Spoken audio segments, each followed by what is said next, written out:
Our next speaker is Mr. Ryan Rowinski. Ryan's an agronomist with over 25 years of professional experience in green industries, including turf and ornamental greenhouse, community ag, hydroponic production, organic farming, fruit and vegetable production, and big ag. Way to go, man. You're all over the place. Now, Ryan will be speaking about the history of industrial hemp agriculture, agronomy of industrial hemp, legislative issues, market considerations, and some next steps that we should consider taking here in Michigan for industrial hemp. Ryan, come on up. Yeah, give him a round of applause, guys. We're going to keep up this tradition of fantastic speakers. Here you are, sir. Thank you very much for joining us today. Yeah, thanks for the opportunity. I appreciate it. Thanks to Joel and Tony. You know, I'm not going to have anything as flashy and exciting as what they did, but it's real important stuff. And it actually reminds me, 20 years ago, my father worked for TACOM. It's a local group, kind of a civilian contractor for the military. And he was in Iraq. He was part of the logistics and support team, and they would go send him into Iraq. And he had a system similar to the Visor that would go through the step-by-steps if they were stuck in the middle of the desert and needed a certain part, right? Or needed to diagnose a tank. Well, you got a bunch of soldiers, they're not engineers, they don't know how to fix these things, so they would send him in with this technology, and this was 20 years ago, probably the baby of a system like that, but it was very, very helpful. So, as the gentleman mentioned, I have a wide, diverse history and experience in agriculture, many different aspects. Personally, I went to Catholic school in Detroit and grew up in the suburbs of Detroit, so that's about as far away from farming as you could get, right? It's just always been a passion of mine to be involved with plants. I kind of see one of the only truths in life is in nature, right? Plants don't lie. They do what they do. They're easy to understand. It's a miracle in and of itself, but it's some purity that I found. So I've always just kind of had a passion, and where I came from, the opportunities were few and far between. You don't just go and acquire 1,000 acres to become a big corn farmer or a soybean farmer. So as someone interested in agriculture, what do? Right? And the way that I approached it was agricultural innovation. So I've always looked at aspects of agriculture where I could be at the cutting edge, right? At the new developments, whether it be in the technology, whether it be in crop breeding and hybridization. I specialized in college in plant breeding and biotechnology.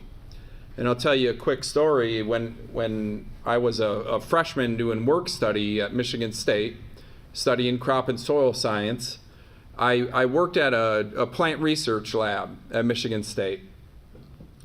And one of my jobs was to mix the soil blends and to water all the plants and monitor a lot of the experiments that the grad students were doing. Well, one of them, I remember, it was dealing with plants that were photoperiod sensitive. And I'll kind of bring that around to hemp a little bit later. In this case, it was tobacco, flowering tobacco, Nicotiana. Well, I remember walking in and check the clock, and at this time I had to open and take the plants from the dark room into the greenhouse. And I remember opening that door, and when I opened that door, I looked in and I saw this 3-foot-tall tobacco plant glowing like a glow stick. And I kind of rubbed my eyes and said, holy cow, how much did I have to drink last night? You know, what's going on here? But looking again, glowing like a glow stick. Well, Nicotiana, flowering tobacco, is one of the shortest genomes. And this was, in the mid to late 90s, when I was in college, was when they were first starting to really unravel genetics on the DNA level to be able to understand what's going on. DNA is really the template for all of life. So from that point on, I said, how do you do that? I want to learn how to do that. This is technology that I can really see shaping the world. And here we are, 15, 20 years later, and 98% of the corn and soybeans you see out in the world is genetically modified crops. I know there's a lot of controversy out there about it, right? But the fact of the matter is they were predicting that we would starve by 2020. The population would outstrip the ability to create food. The only thing, and I'll tell you, as an experienced agronomist, the only thing that has kept food prices the same that they were in the 80s, right? We look at a box of cereal, a gallon of milk, a loaf of bread, and prices have stayed pretty darn stable for 25 years. How is that possible, right? And that's possible through agricultural technology. So there's a lot more going on, and it's a continued field. I guess I want to back up a little bit to talk a little more specifically about hemp. And I said I'd talk about the history a little. I missed Alan's thing. I saw it this Bud's for Jews, and it's a great history that he gives. But the fact is that no one alive today has ever had experience in an industrial hemp industry. And that's really kind of a backwards thing. Usually a technology is established or an innovation is developed, and there's continued evolution of that development. But because of the prohibition that has been put on this plant because of its cousin, the drug, the innovation has stopped. And it's actually regressed, kind of atrophied like a muscle if you don't use it, right? And as far as the history, I think there's a point that a lot of people miss. And hemp was a very, industrial hemp has been a part of our culture for over 6,000 years. You heard a lot of the history, been making paper out of it in ancient China. But the real boom for hemp and the real industry and commercial production of hemp was based on sailing, was based on ships. It took 16 tons, 32,000 pounds of hemp rope to outfit one of these, Her Majesty's ship, the whatever, for the British Navy. And that was the primary driver. Joel mentioned that some of the drop-off came around the 20s and 30s. Well, what else happened around the 20s and 30s? And that was the combustion engine. Once the combustion engine, be it steam travel or even, eventually diesel and gasoline-powered engines, the need for sail power went away. It went away. It's very, very minimal. So you had the number one driver for this continued breeding programs and innovation with this plant fall right off the map. And at that same time, shortly thereafter, the prohibition was introduced. So, there's a lot of complex politics and things like that come into play. But the fact of the matter is we've been without this natural resource for, coming up on 100 years now. Now, in the absence of that, innovation has continued, right? I've heard conspiracy theories that it was Dow, DuPont, and these folks that helped to keep that hemp prohibition down.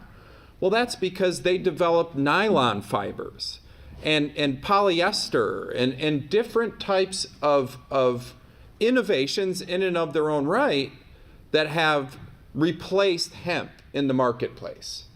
So there's been a lot of excitement, and I think a lot of overblown excitement that, hey, now we got hemp again. We're going to jump right back in there. 70% of Americans will be part of this industry, and it'll be booming, and we'll be selling a lot of commercial product. That's not the case. We are at a point, however, that the same Dow and DuPont and folks that have innovated with other materials are looking to come full circle, right? These same companies that have developed, and in some cases toxic. Dr. Gus talked about the partially hydrogenated oils and things like that, have gone a different direction with innovation. Those same companies that a lot of us would look at as kind of the evil polluters of the world have a sustainability push. right? That's kind of the new marketing fad, or call it whatever. All these companies are looking to be greener, right? So this is creating a new opportunity for hemp. That, along with lifting the prohibition, has created a new opportunity for hemp. And I think that if we can, also as Dr. Gus said, these big companies aren't going to move to innovate with a product, first of all, while there's still federal regulation and state regulation that's going to keep it at bay. They don't want to touch it. The lawyers say don't touch it, right? Easiest path of no resistance is what they want. Now, it's going to take an industry to grow to such a size to be able to get these components back in there. We mentioned hemp oil earlier, right? And the gentleman from the clinic was talking about, the minimal value of hemp seed oil, right? The value that we found and the market that we immediately see is in the extracts, is in the CBDs, the CBGs, CBD, CBDA, of course THC. This is where the market is, because there is no market currently for the hurd for paper, for the bass fiber for clothing and things like that. I say let's run with it, right? If we have a portion of this plant that has many, many uses, that currently has a market in this CBD, to me, that looks like a funding entity, right? At least one portion of the market currently has an outlet. And as a grower, that's kind of the first rule of thumb. You don't put a seed in the ground until you know you have a market for it already.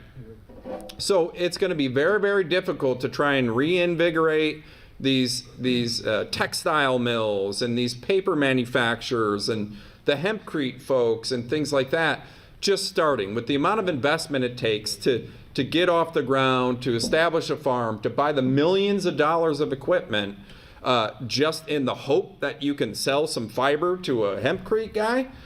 It's not a viable industry, right? With the driver that is CBD and these other oils already having a market, I think that's a great place to start. I missed the legal part this morning that seems to scare the heck out of everybody. But that's kind of the way that I've been approaching this is always, not that I have anything against marijuana and these folks and whatnot, but as an agricultural professional, I've always looked at this as, when is our time to have hemp and its byproducts in the category the same as other agricultural commodities? Corn, soybeans, canola, you get into more specialty crops, your fruits and vegetables and potatoes and things like that. As an industry, it's really important that we set these guidelines. I was very wary getting into this industry because years and years ago, you would have your pro-marijuana advocates also advocate for industrial hemp. Why? Because industrial hemp is pretty mundane, right? Pretty inert, not very offensive. It was a means by which they could drag along with it potential marijuana recreational use and whatnot. So it's almost a way to plant your flag out there so that they could drag the marijuana through it. Well, what we're seeing out there now is it's easier to grow industrial hemp if you have a marijuana production license, right? And it's gone almost the opposite, where we've had to use the community's desire for recreational marijuana as a way to drag industrial hemp into the marketplace, which to me seems pretty ass backwards, right? And I'm glad to see the law group here and the Michigan Hemp Group bringing together these people. I think this is the second I've been to. They probably had 10 so far in the past year. It seems like a really aggressive group, and I think it's important that this group take those next steps of establishing a board, putting together resources for the industrial hemp community, and taking an active part at the table with the Department of Ag, with the FDA, with the USDA, while they write these laws. right? Because what's happened in a lot of other states is people who don't have any idea what it actually takes to produce a plant, to process this plant, they're making these laws from 10,000 foot view, probably, side by side with attorneys, and it's creating a regulatory environment that does not help the industry and actually hinders the industry at a lot of points. One example is Colorado. They didn't account for transportation. So you need to produce, process, and everything all on one piece of land. Well, just based on industrial efficiencies of scale, you do what you do and you do it well, right? And usually have one site dedicated to a specific function. Well, that necessitates transporting that raw material around the state. We want to make sure as a state, as we have this great opportunity to introduce new regulations, that we account for these unforeseen things that the lawyers and the legislators don't know are coming down the road. I want to give you an example of something that we've done in Michigan that's been very, very effective, and I would love to see and be a part of the industrial hemp industry creating a similar framework, and it's called the MEAT program. And Susanna, I'm sure, knows the MEAT program very well. It's the Michigan Agricultural Education and Assessment Program. Excuse me if my acronym's not correct, but basically what it is the Obama administration put forward a lot of regulation on the agricultural industry. One good example is the waters of the U.S. It's a law that gives the federal government the right to regulate all bodies of water. But the way they defined a body of water was it needed to be, I forget the word, transmissible. Basically, it needed to be navigable, right? A navigable body of water. And it would often cross state lines, county lines, and things like that would put the federal government in charge of it. Well, the federal government began to more precisely define what was under the regulation of the waters of the U.S., to the point that if there was a puddle in your driveway for more than 2 days, it became under the jurisdiction of the federal government, right? So now you've got some guy in Washington, D.C. telling Farmer Joe how he needs to manage the puddle in his driveway, right? Absolutely ridiculous. A lot of the environmental regulations that they were looking at imposing upon agriculture were similarly ridiculous. Governing practices, governing the food handling and things like that. Well, what the agricultural community did was come together and said, look, as farmers, no one has a greater vested interest in the long-term health and sustainability of our property, which is our livelihood, which is our legacy to our children, which is our footprint on the earth. No one has a more vested interest in the long-term sustainability than the growers themselves. So let us put forward as an industry group, as the agricultural industry group, a framework to minimize runoff, to maintain the long-term health and sustainability of the soils, to maintain the diversity of plant life and wildlife on our property,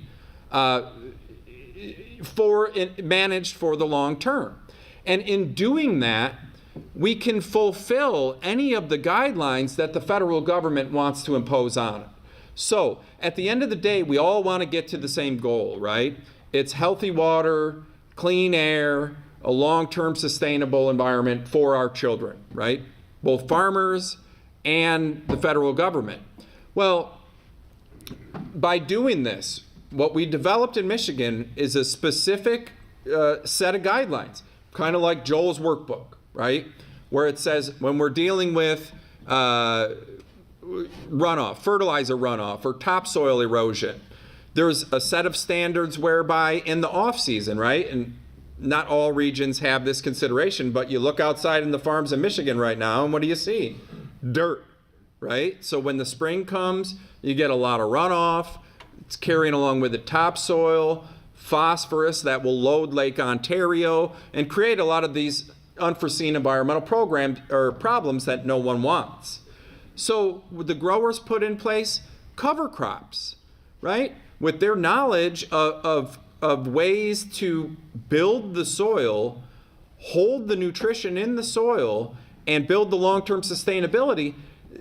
There's a line on the guidebook for the meat program that says what cover crop programs are you implementing, right? So in a lot of cases where the federal government really didn't know how to get to that final objective, the growers did.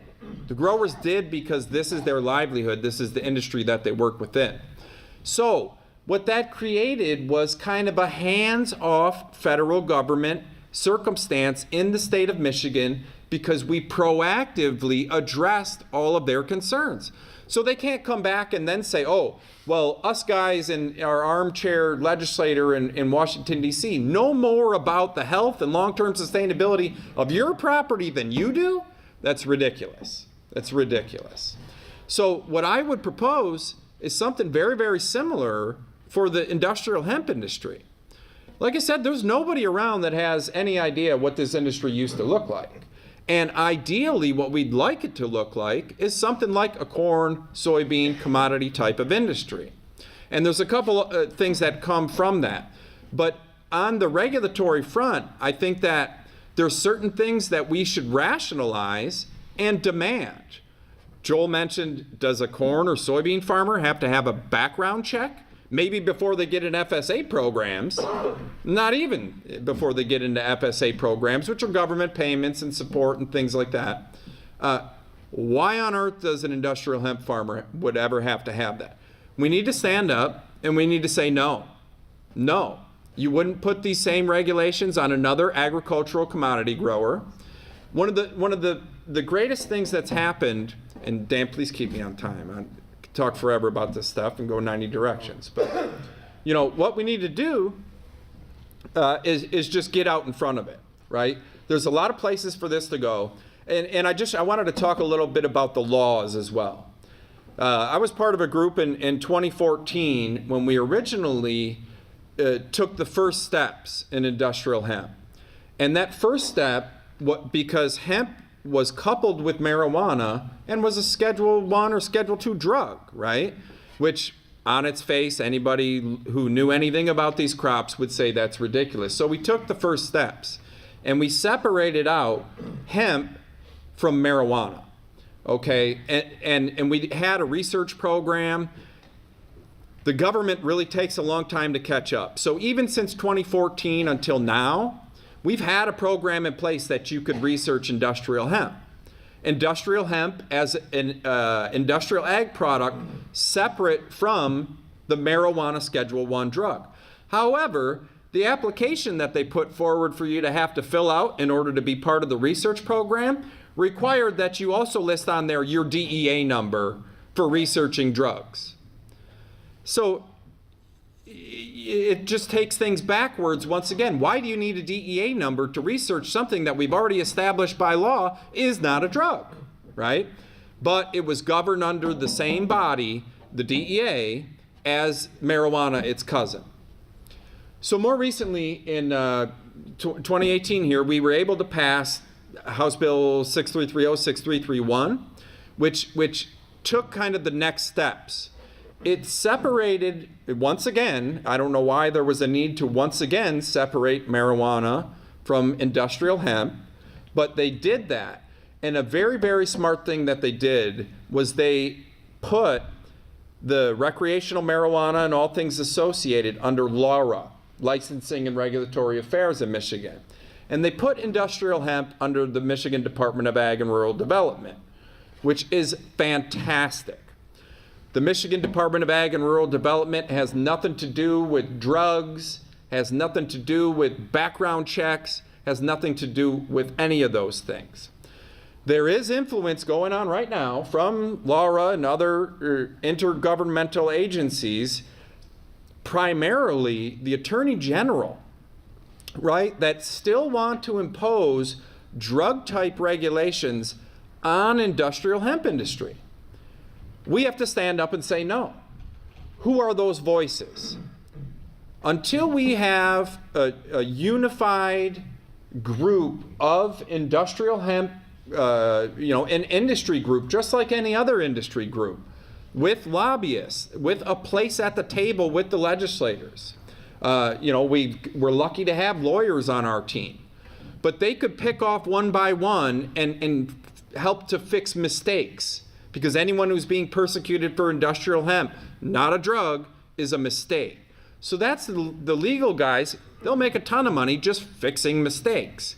We need to be proactive, right? We need to prevent a framework from being established that sets us all up for mistakes. I would volunteer right away to be part of that group. I think it needs to happen sooner than later, but a little bit of higher level structuring of the group. Sure, did you have a question? Are you saying Dana Nessel is not, or are you talking about Bill Schuette? No, it's new Attorney General, yeah. Okay. I just want to verify that. And their office, the governor and the attorney general, are what's currently holding back the Department of Ag from setting a framework, right? And let's get into this.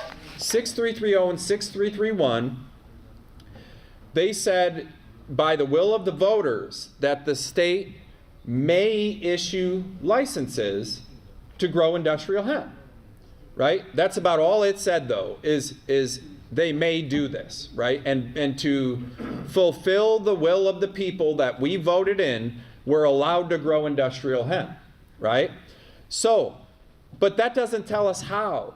That doesn't tell us who's going to regulate it. That doesn't tell us what testing you need, or that you need to have an FSA number, or that your plot needs to be registered with the Department of Ag. It tells us none of those things. So without having an actual framework in place, there's no practicality to it, right? It's all still theory. Okay, so we passed our laws before the completion of the 2018 Farm Bill. And we were moving towards setting up a framework.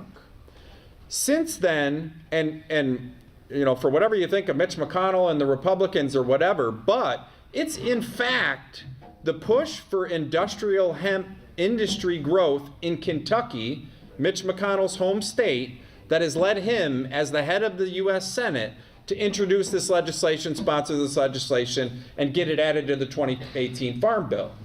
Well, in the 2018 Farm Bill, it says that states may regulate their industrial hemp. Well, it says may regulate. Well, that doesn't tell us anything either, right? Nothing practically that we can work to other than giving our state an excuse to not do it, right? To not open it up because, hey, now we may regulate it.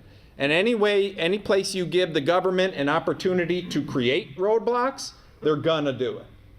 So where we're at now is that because of the language that was released regarding hemp in the 2018 Farm Bill, the state has said we're not going to put forward our line-by-line regulations of our state industry until we get guidelines from the feds, which has basically made 2019 a no-go year for the state of Michigan. So we have a year, we have a good solid year to put together our industry, to influence our regulations, and to get these rules made the way that we want them as an industry to be. And there's no reason we should take anything less than that.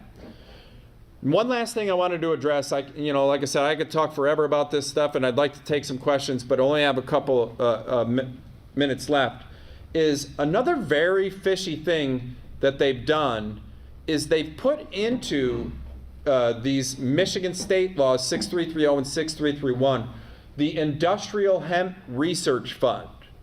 Okay, I've been involved in watching. When specialty crops first got crop insurance and things like that, specialty crops, and what they call specialty crops is fruits and vegetables, tomatoes, apples, potatoes. They weren't eligible for crop insurance until 4 years ago or something? So it's been very recent. That's all down the road with hemp. But And the way a lot of agricultural commodities work is they work on a checkoff program, right? Where when you sell your agricultural commodity, you can check the box that says we want a half a cent of every bushel to go toward the industry innovation group. So every grower kind of pays into a central group that does a lot of the R&D to establish new markets, new innovation within that industry. I would like to see hemp get there. It's really strange because no other commodity has established by law this hemp research fund. And it scares the heck out of me to see the government put a pot of money in place for the government, right? There's no strings attached to that saying it has to be used in a certain way to support industry growth and development or anything like that. It's a pot for them to steal from. And what you're going to see is you're going to see that the money, in politics, money drives the legislation. And you're not going to see any regulations come that are going to allow for an industrial hemp industry until the question of what's going to feed the hemp research fund and where is money from that fund going to go. Is it just going to go to the general fund for them to steal like they did with the gas tax for the roads? Probably. I would just as soon see it go away and see us go into a checkoff program. This is a complex, lot of moving parts issue, right? And I didn't get to even half the things that I wanted to get to today.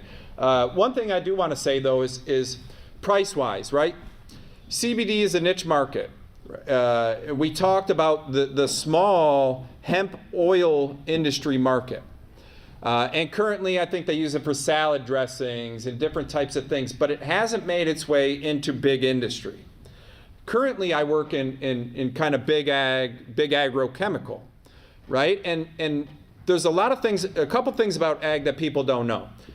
Number one thing is that you're driving throughout the country and you see all this corn and all this soybeans out in the field. No one has ever or will ever eat anything you're looking at. Okay, that's a fact, but it's a fact a lot of people don't know. Nobody eats that stuff. What they do is they take that corn, they take that soybean, and they break it down into hundreds of constituent chemistries. They then take those chemistries and rebuild them into processed foods, right? Dr. Gus knows exactly what I'm talking about, right? So all those funny words that you see as the ingredients on packages, all those funny words came from the breakdown of corn and soybeans, primarily. Canola, and there's other raw materials, right? The big chemical industry, the big world of chemistry works very similarly, right? The dyes and the gray in your sheets, or in the seats here, the fibers in the carpet, everything you touch every day in life has some component of chemistry, which is kind of the invisible backbone of everything that is modern culture, right? Similarly to the way food is broken down and produced, all of the industrial chemistries, I'll call it, are derived from oils. It began as petroleum, right? Just raw, crude, black gold that they would take, and they use this thing called a cracker. Well, they'll take petroleum oil and break that down into hundreds of constituent components. They can take those components, do additional chemical processes to them, and those are things that we see as chemistries out in the world. The company I work for, we have similar chemistries. A lot of them, some of them are derived from petroleum. A lot of them are derived from soybean oil, from canola oil, from palm oil, where they'll take those oils and they'll end up in things like cosmetics. We make aviation fluid, industrial lubricants, all these different places where you see chemistry in the world. Hemp seed oil has not been introduced to this process. One thing I'll look at is soybeans. Soybeans are only like 25 years old as a big industrial crop, right? People were making big money at the beginning, kind of like you're seeing with CBD now. Now prices have depressed and become very, very much, more in line with other agricultural commodities. I don't want people to be fooled by the fact that they think this this bonanza of these high CBD oil prices and all this is going to last. It ain't. It ain't. The more work we do to kind of normalize this industry and get it into more mainstream areas, the prices are going to normalize as well, right? So this is only a place for kind of the long-term thinker. You can get in and get out, but I would caution people against spending a ton of money to try to get in thinking that some sort of bonanza is going to last. And I see this industry evolving to where it's things like, you know, hemp is very high oil producing crop. 40-something% by weight of that seed is oil. Similarly, about 10 years ago, they put a big push on palm oil as a sustainable oil source. They're regretting that now because they cleared a lot of area in Indonesia and things to develop this palm oil industry. It is a sustainable crop, but now they're seeing landslides and things like this from this oil. There's a big push from industrial chemistry to innovate with new sustainable oils. I think that there's a very high likelihood that the long-term, largest volume, largest economic impact portion of the industrial hemp industry will be hemp seed oil. Following on that, we'll continue to develop new fibers, you know, whether it's custom textiles, paper, blast walls they use in war zones even with this hempcrete. And there's all type of innovation that can come, but we need a foundation. First and foremost, we need legislation that's going to be favorable and hands off to the industry. So, like I said, I could go on. I'm pushing time already. If anyone has any questions that they'd like to ask, I'd be happy to take a couple of minutes to answer as best I can. Yeah, give them a round of applause, guys. We're going to keep up this tradition of fantastic speakers.